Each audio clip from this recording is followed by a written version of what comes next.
Luz Darek, médica, cirujana, pero artista sobre todo. Y te gusta escribir, te gusta dibujar y todo el tema artístico también sirvió en algún momento de tu vida para poder avanzar en tus estudios universitarios. Sí, cuando estaba estudiando medicina, pues somos un hogar de clase media, papá y mamá trabajaban para darnos la educación, pero como trabajaba en un país, estudiaba en un país extranjero, pues era en dólares.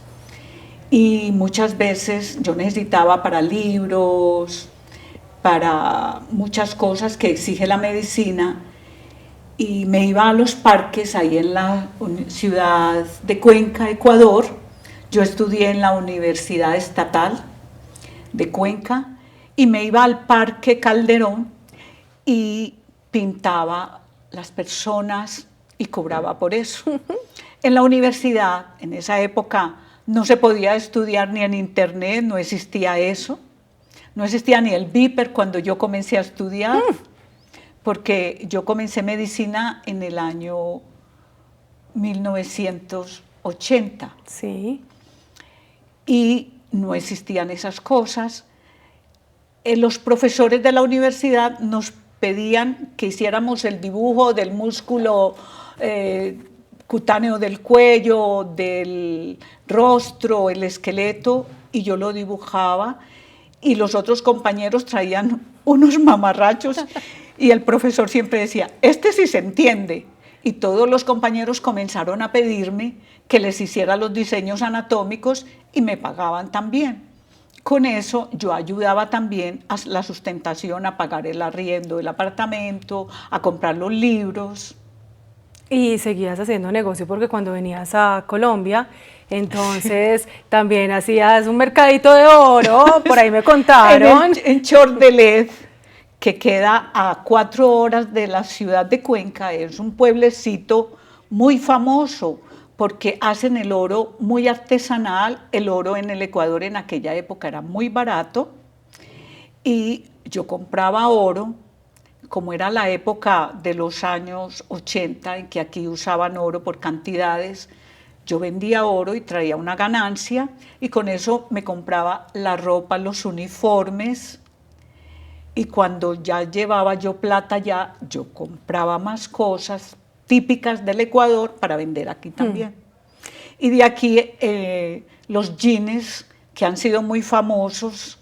En esa época en Medellín existía cerca del Éxito, el primer Éxito que es por el estadio, el Pague Menos, que eran jeans que tenían varias imperfecciones no muy visibles. Yo las vendía en el Ecuador porque allá no conocían el jean, siempre traían el jean de Colombia o de Estados Unidos.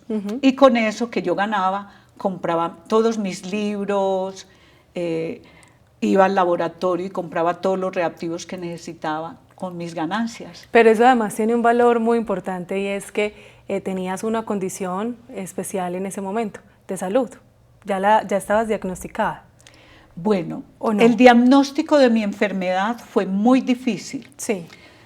Yo nací con una alteración genética, con una alteración del factor 5 de la coagulación, en la cual producimos muchos trombos. Mi neumólogo dice que yo produzco trombos aún riéndome. Se me coagula, los trombos son los coágulos, y me llenaba de trombos, de coágulos, y fue obstruyendo la arteria pulmonar.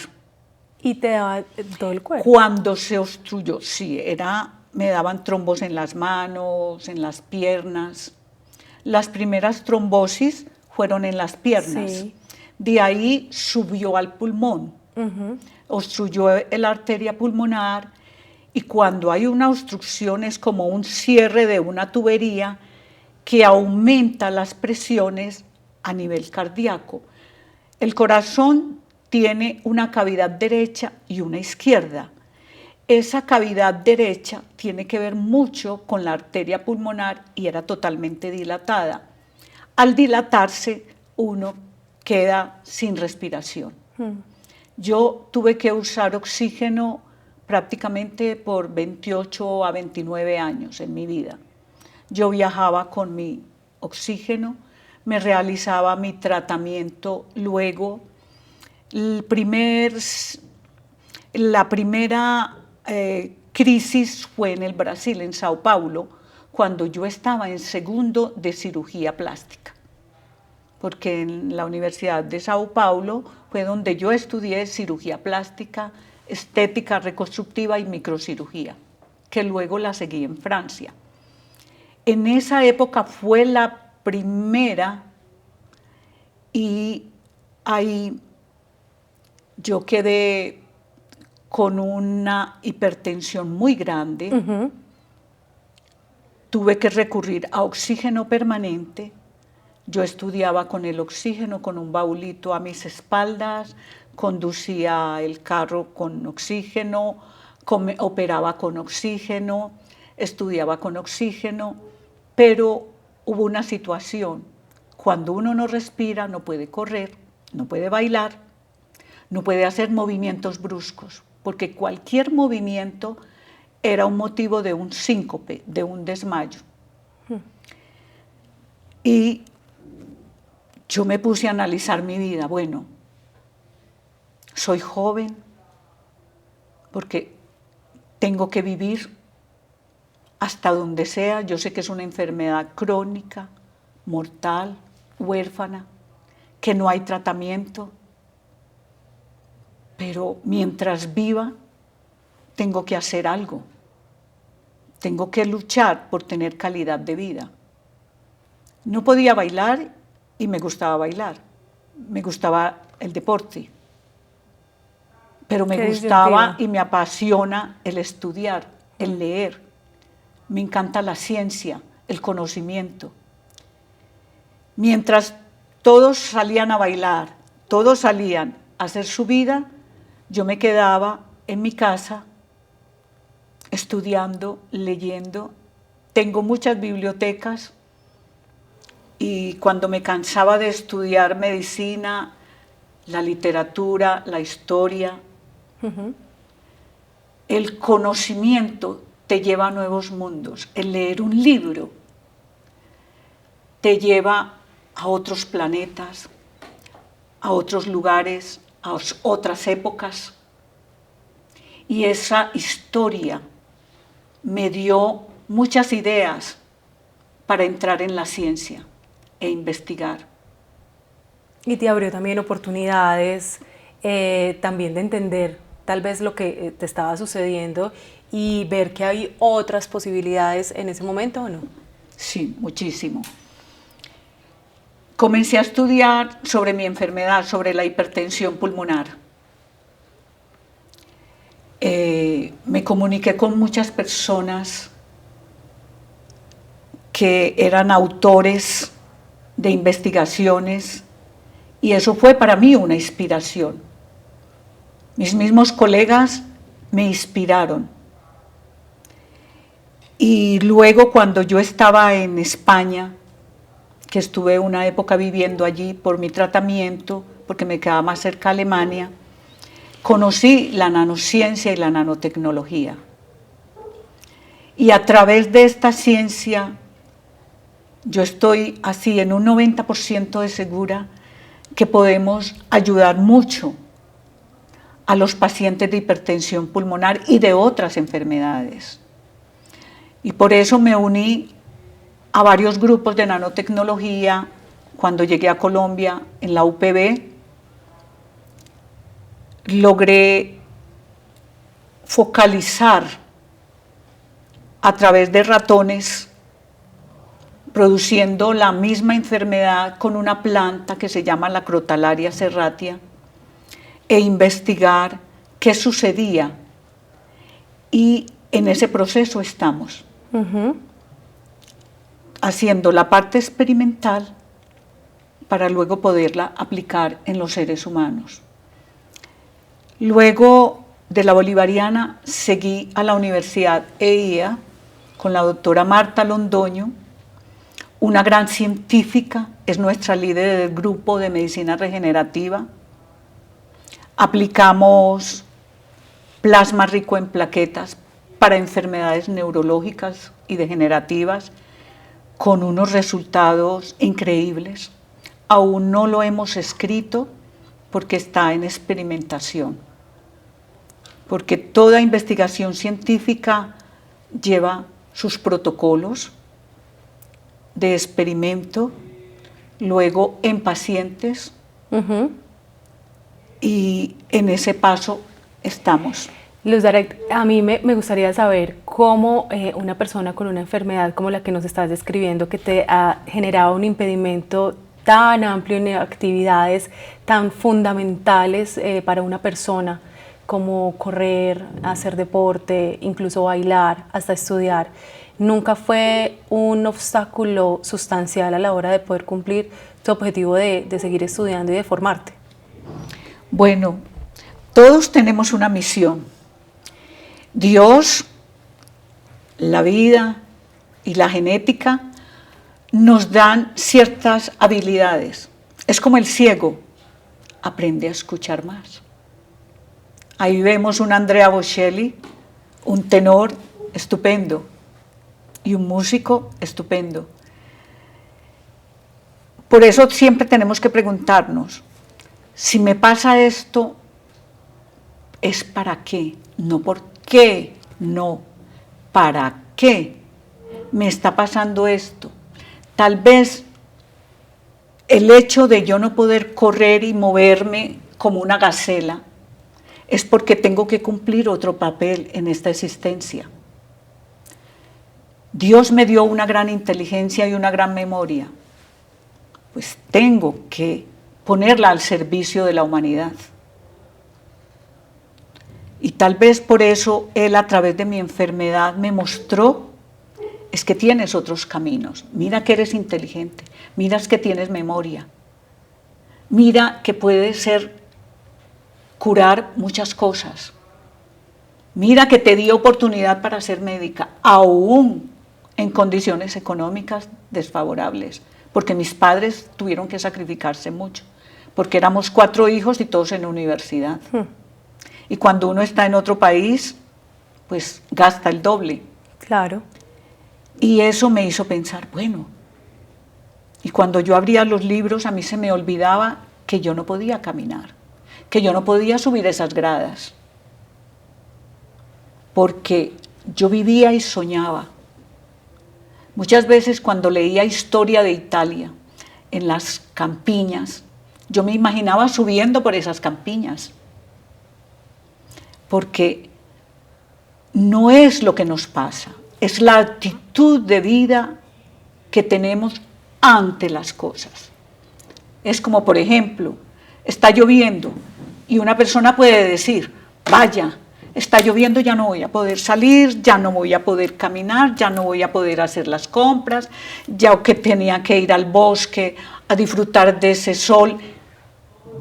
No, qué rico que está lloviendo, porque con eso no hay paisaje más maravilloso que ver las hojas verdes con agua, brotar la humedad de la naturaleza, el olor de la humedad de la tierra. Entonces, no es lo que nos pasa, es la actitud de vida que tenemos ante las cosas y saber a dónde podemos enfocarnos para hacer mejor las cosas. Y justamente, qué bonito ese mensaje que nos estás dejando de ver la oportunidad en lo que nos sucede, y hoy esa oportunidad, ¿qué te ha traído de potente para tu vida? Y esa oportunidad también pienso de hablarse más bonito. Lo mencionaba en alguna otra oportunidad, en alguna otra entrevista, que nos cuesta bastante, en especial a las mujeres, reconocernos, y te escucho decir que eres inteligente, que tienes buena memoria, que tienes la capacidad de curar a otras personas, y te has valido de eso para poder seguir viviendo de una manera, si me lo permites, extraordinaria por encima de esta enfermedad. Es que los seres humanos somos seres reflexivos. Y yo tengo que tener un momento de silencio para decir, yo todas las noches, por ejemplo, hago mi acto de contrición. ¿Qué cosas hice buenas hoy? ¿Qué cualidades tengo y qué defectos? ¿O qué cosas no tan buenas que pueden hacer daño a mí o a las demás personas. Y cuando logramos conocer nuestros lados fuertes y no tan fuertes, somos como una olla de barro que tenemos que pulirnos. El hecho de que yo diga soy inteligente es porque me estoy aceptando como es. Pero que soy muy exigente, vaya, yo me exijo mucho a mí misma, pero a veces he caído en la forma de exigirle a otra persona que no tiene las mismas capacidades mías. Entonces es muy importante que cada uno de los seres humanos conozcamos nuestras cualidades para ayudar y también las cosas por mejorar. Estamos en una constante evolución, somos unas ollas de barro que cada vez las tenemos que pulir, que cada vez somos cambiantes. Y a medida que van pasando los años con nuestra experiencia de vida, que eso sirva para pulir más esa olla, ser más brillante, dar más matices. A mí me gustaba mucho una frase de Cantinflas. ¿Qué frase? A esta vida venimos a ser felices y a ser felices a los demás. Y si no podemos, es mejor que nos devolvamos. Todo ser humano tiene una misión, y es la misión de hacer de este mundo algo mucho mejor. Hoy, a la luz de esa historia que acabamos de escuchar, ¿qué mensaje podríamos dejar a las actuales generaciones de niños, niñas, jóvenes que te estén viendo y te estén escuchando y entiendan que este testimonio vale la pena entenderlo a profundidad, ver que no te rendiste ante una adversidad como una enfermedad tan compleja, por demás rara, que te limitó en algunos momentos de tu vida? Bueno, mi mensaje de hoy, el mundo ha cambiado mucho. Cuando yo era adolescente y muy joven, no existía el mundo virtual. Quiero hacer un llamado, porque el mundo virtual nos acerca y nos aleja. Y en cierta manera está haciendo daño a los jóvenes con la adicción. Por favor, el ser humano debe ser libre. La libertad es la realización del ser humano. Si hay rencor, debemos librarnos del rencor para ser libres.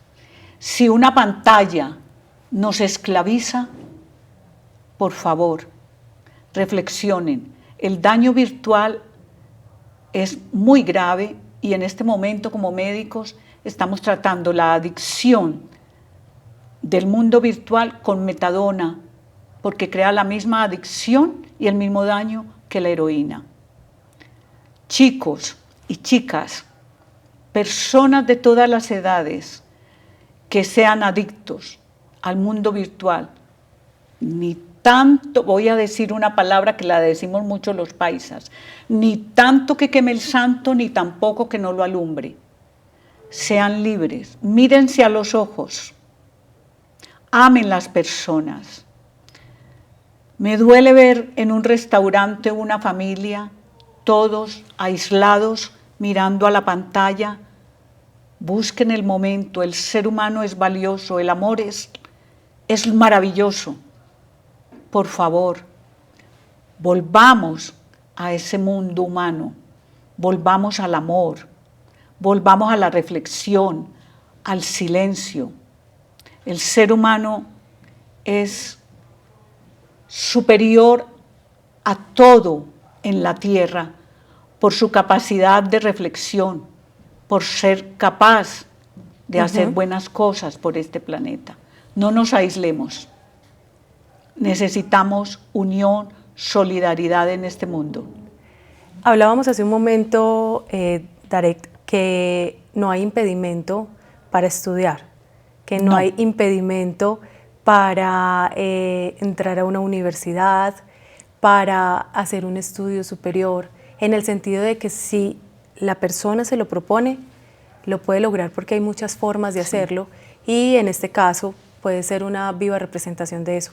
La educación, ¿qué tan importante ha sido durante toda tu vida? Ha sido prácticamente el número uno. Si educas un pueblo, liberas de la esclavitud a ese pueblo. Esto es un mensaje para los adolescentes, chicas y chicos. Por favor, cuando vean TikTok, cuando vean mensajes, cuando quieran tener mucho récord en visualización de lo que ustedes publiquen, recuerden que la cultura, la educación es la que te hace libre. El ganar dinero a través de las cosas fáciles deja un gran vacío. La educación te hace libre, te hace auténtico, te hace feliz. No es el dinero el que da la felicidad, es la realización como seres humanos, con un alma, con un corazón, con un espíritu. Y recuerden las palabras, así tú seas musulmán, hinduista, pero el gran profeta Jesús, el amor es el primer mandamiento, porque por amor tú vas a realizarte como ser humano. El amor es creativo, el amor es solidario, el amor es bueno. Y no importa las dificultades, yo no tenía dinero para estudiar, pero me las inventaba para producir dinero, para comprarme un libro. No creo en las personas, es que yo soy muy pobre y no puedo estudiar, no puedo ir a una universidad. Yo conozco alumnos de la Universidad de Antioquia que solo pagan 8.000 pesos por una matrícula, pero se esforzaron en estudiar. Y son en este momento grandes profesionales. Los sueños nunca pueden tener obstáculos. Se puede volar con esfuerzo. No importa que no seas muy inteligente, pero sé disciplinado. La disciplina es la que logra todos los éxitos. Y detrás de un triunfo siempre hay un gran esfuerzo. La vida es una escuela, apréndela, estúdiala, lucha por obtener tus sueños. Mujeres Bambú es un espacio en el que queremos dejar mensajes como estos, pero quisiera saber si hay alguna mujer bambú en tu vida, porque lo que nosotros queremos hacer es una analogía bien bonita sobre esta planta que es tan fuerte, que es tan resiliente, y me gustaría saber si en tu vida hay alguien, una mujer que quisieras rescatar y que haya sido también un motivo de inspiración para todo este proceso. Bueno, conozco muchas mujeres bambú. Qué bueno. Y son mujeres, conozco mujeres que son lavanderas y han educado hijos. Mujeres que son de escuelas y han educado hijos y los han hecho genios. Conozco una familia, desgraciadamente la mamá murió, pero en esa familia de apellido Gallego Zapata, la mamá Florentina era profesora de la escuela Rosalía Suárez y tuvo 13 hijos. Y entre esos hijos hay 7 que son médicos. El doctor Óscar Gallego, neurocirujano, formado en neurocirugía en Alemania. Él es médico que hace parte del grupo nuestro de la medicina regenerativa.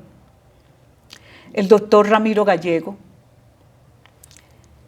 el doctor Ramiro Gallego fue el que comenzó la migración de esa familia a Alemania. Ellos eran mayordomos de una finca de los dueños de Vicuña, toda esa familia. Se levantaban a las 4 de la mañana a ordeñar las vacas y desde el más chiquillo, que era de 5 años hasta 18, se levantaban a las 3, 4 de la mañana a ordeñar las vacas. La mamá, profesora de la Rosalía Suárez, el esposo don Carlos era el mayordomo y los hijos ayudaban y aprendieron a hacer la morcilla cuando llegaban los dueños de Vicuña en los fines de año.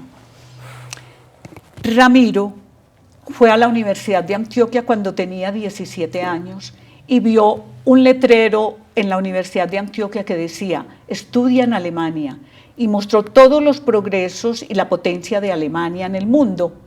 Y llegó con esa ilusión, mamá, quiero irme a estudiar a Alemania, quiero ser médico, quiero ser cirujano cardiovascular. Y lo logró.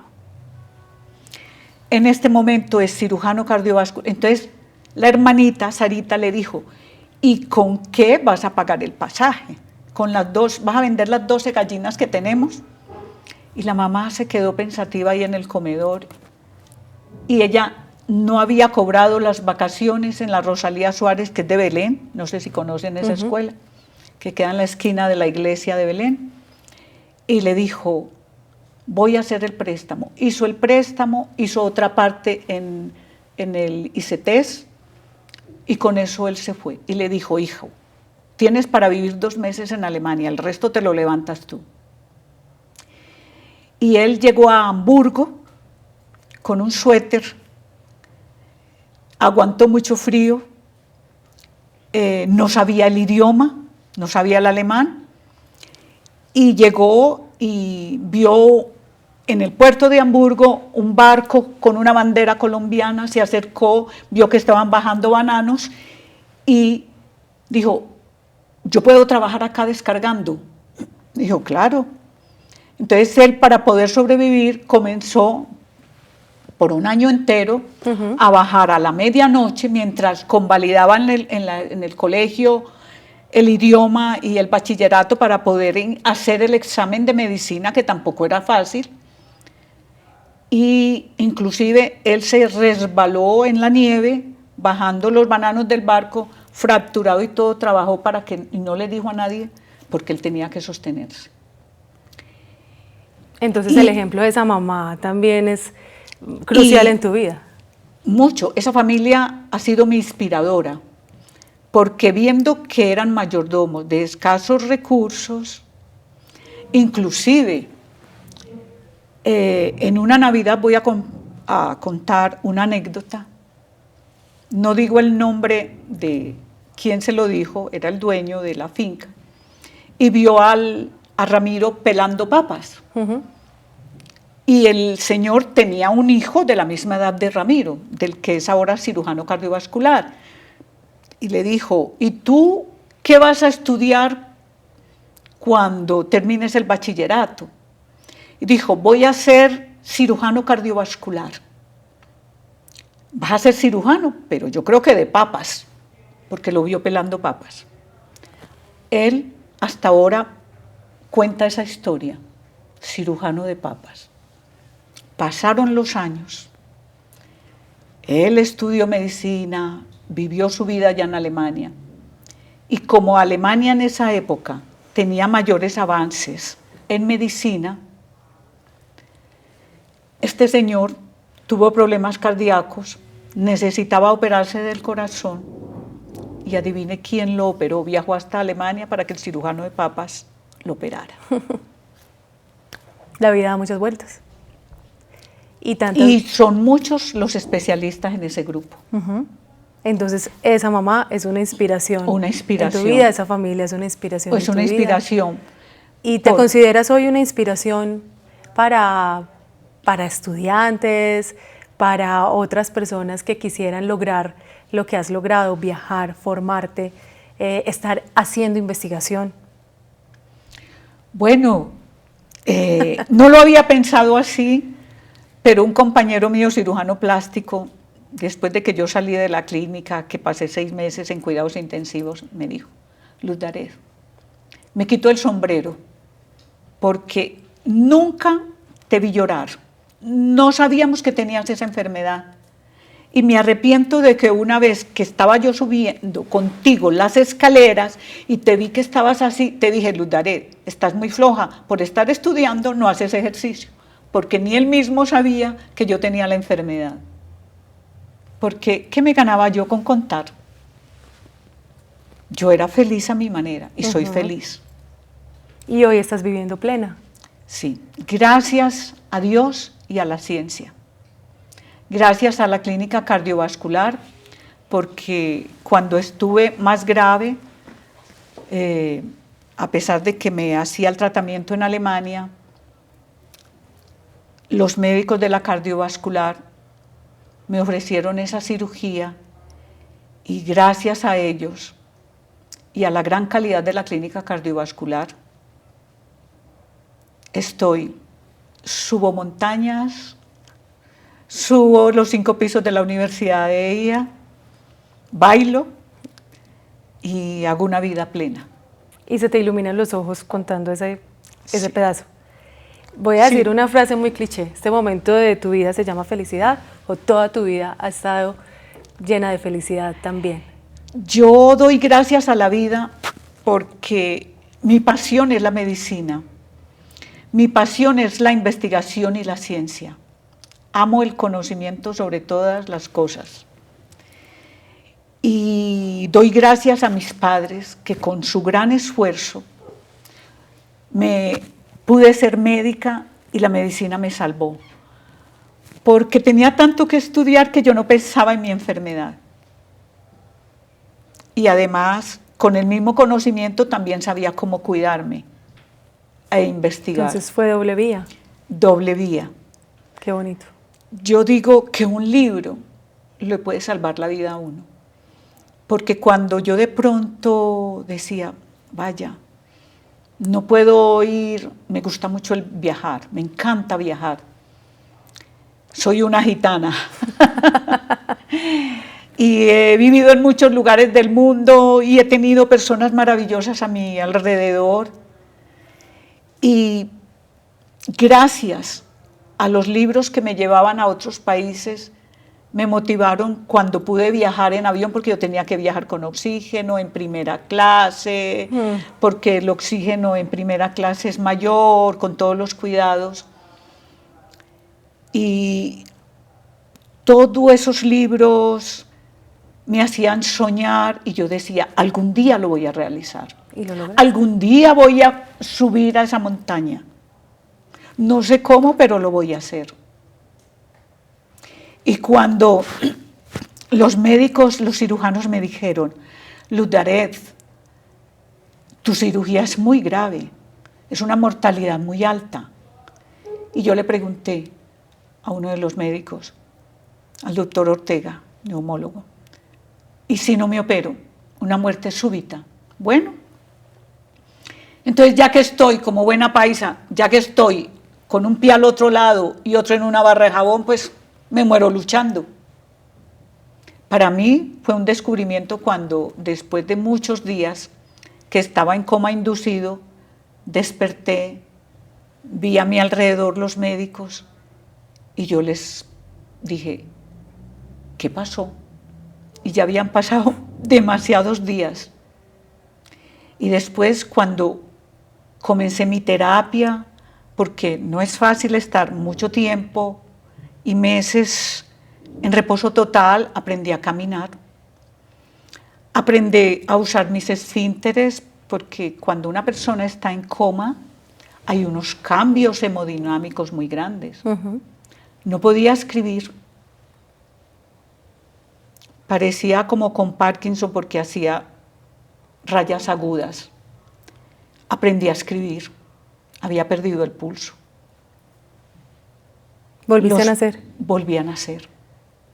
¡Qué milagro! Y cuando yo subí las escaleras de mi casa, yo dije, ¡hurra! ¿Qué es esto? Soy libre. Porque no, hacía muchos años que no experimentaba el subir las gradas, me tenían que ayudar o cargar. Y cosas que las personas tal vez no sepan Quedan por eso. como han respirado toda la vida. Yo recuerdo que cuando ya me pude levantar y estaba en mi casa, yo abrí un closet y se me vinieron unas cobijas. Y yo pude alzar el pie y atajarlas. Yo salí corriendo a decirle a mi mamá, mamá, agarré las cobijas y alcé los pies. Para una persona normal, dirá, ¿qué tiene de...? Para mí fue como ganarme el premio Nobel, porque era libre con mis movimientos. Aquí hay una enseñanza impresionante para cerrar y es no dar por hecho que respiramos. Exactamente. Que no dar por hecho que podemos respirar y que hoy estás respirando sin una ayuda extra y que puedes estar aquí conversando con nosotros en Mujeres Bambú y que es una experiencia muy bella poder llevarle a otras personas esta historia en la que no te diste por vencida y que los libros te abrieron una cantidad de oportunidades y te abrieron los ojos al mundo. Yo aprendí una cosa muy bonita de los alemanes. Cuando me dijeron, tienes que usar oxígeno de por vida, a mí el mundo se me cayó. ¿Cómo? Yo con un tarro de oxígeno no voy a poder operar. Y resulta que me trajeron un concentrador. Fue el primer concentrador que llegó a Colombia, el mío, con ruedas, que producía oxígeno y que yo podía caminar así fuera con una manguera larga. Y me dijo el doctor Ramiro Gallego, el de la historia, Luz Dared, tú tomas ¿cuántas pastillas al día? 40. Esta es otra pastilla, pero más grandecita. Eso me hizo pensar. Y una vez yo le dije a él mismo, pero es que yo no puedo caminar rápido. Haz como las tortugas. A ti te gusta estar joven y durar bastantes años, ¿cierto? Y yo, claro, pues vive como la tortuga, vive en 150 allá en Galápagos, Ecuador, y caminan muy lento. O sea, todas esas frases me ayudaban a reflexionar. El elogio de la lentitud. Sí. Bueno, Luz Dared, gracias por acompañarnos hoy, gracias por estar en Mujeres Bambú, gracias por compartir tu historia. No sé cuántas veces la habrás compartido, pero qué bonito que puedas llegar a otros espacios y a otras personas con esta impresionante historia de superación. Bueno, quiero agregar una cosa. Sí. Yo escribí mi vida. Sí. Se llama El dulce amargo de la vida. Todavía no lo he publicado porque van 700 páginas y 2000 fotografías. Tremendo. Quiero publicarlo pronto porque ese va a ser vendido para ayudar a los pacientes de hipertensión pulmonar. ¿Y cuándo piensas terminarlo? Estoy tratando, porque es por varios capítulos. El último capítulo es Renacer, que estoy contando mi historia en cuidados intensivos, todo lo que viví, todo lo que sentí, tanto desde el punto de vista como paciente y con mi conocimiento médico también. Pero quiero investigar un poquito sobre hipertensión pulmonar para poder hacerlo con el broche, el cierre. Qué maravilla, esperaremos ese libro Ansiosas en Mujeres Bambú. Muchas gracias por este espacio. Gracias a ti.